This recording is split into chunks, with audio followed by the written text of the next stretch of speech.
চাপা একটু হাত চালিয়ে কর, বেগুনটা তাড়াতাড়ি দে। তোর মেজ দাওয়া ডালের সঙ্গে বেগুন ভাজা না পেলে মুখে ভাতই তুলতে চায় না। আজ তুই এসেছিস দেরি করে, জানিস তো সকালে সবাই স্কুলে যাবে, অফিসে যাবে। ডালটাও তো এখনো সাদলাসনি।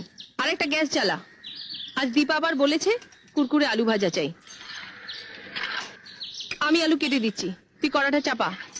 চাপা দি, ওর জন্য একটা মাছ ভাজা তুলে রেখেছ তো? না বাপু, ভুলে গেছি। বড় বৌদিও আজ আমাকে মনে করিয়ে দেয়নি। সব আমি ঝুলে দিয়ে দিয়েছি। অত তাড়া দিলে কি সব মনে থাকে? আর কটা দিন অপেক্ষা করো, পুজো আসছে। মা দুর্গার কাছ থেকে 8টা হাত আমি ধার চেয়ে নেব। উফ, তোমাদের বাড়িতে 10 হাত না হলে কাজ করা আমার সম্ভব হচ্ছে নি। সরো। হাজলামো করিস না চাপা, তাহলে তো রাবণের কাছ থেকে তোকে 9টা মাথাও ধার নিতে হয়। 10টা মাথা না হলে সকলের সব কথা মনে রাখবি কি করে? যা বলেছিস, এই বাড়িতে সবার আলাদা আলাদা অর্ডার, এক একজনের এক এক রকম জিভ। জীব নয় দিদি, বলো নোলা। তোমরাও তো এবারের মধ্যেই পড়ো বৌমা। রোজ ডাল চচ্চড়ি দিয়ে তোমরাই কি ভাত খাও? ঝোল ঝাল ঝাল দিয়ে ছাড়া তো তোমাদের মুখেও ভাত ওঠে না। আর যাদের নোলা নিয়ে এত তোমরা হাসাহাসি করছো, তারা তোমাদেরই আপনজন।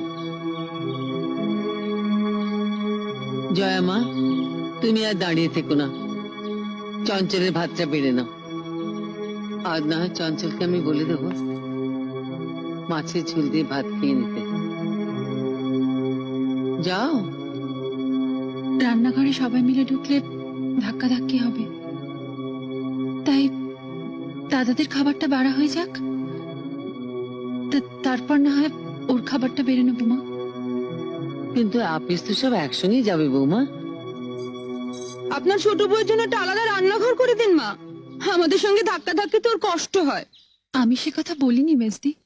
না তা বলনি, কিন্তু এর চাইতে বড় রান্নাঘর তো রাজা মহারাজাদের বাড়িতে হয় ভাই। ও কথা বলিসনি মেজো, ওর বাপের বাড়ির রান্নাঘর হয়তো সেই রকমই।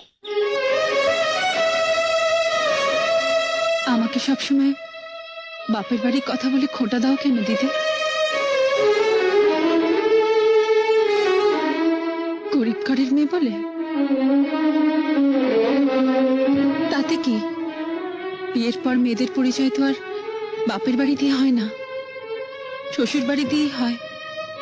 আর শ্বশুর বাড়িতে সব বউদেরই সমান অধিকার, তাই না?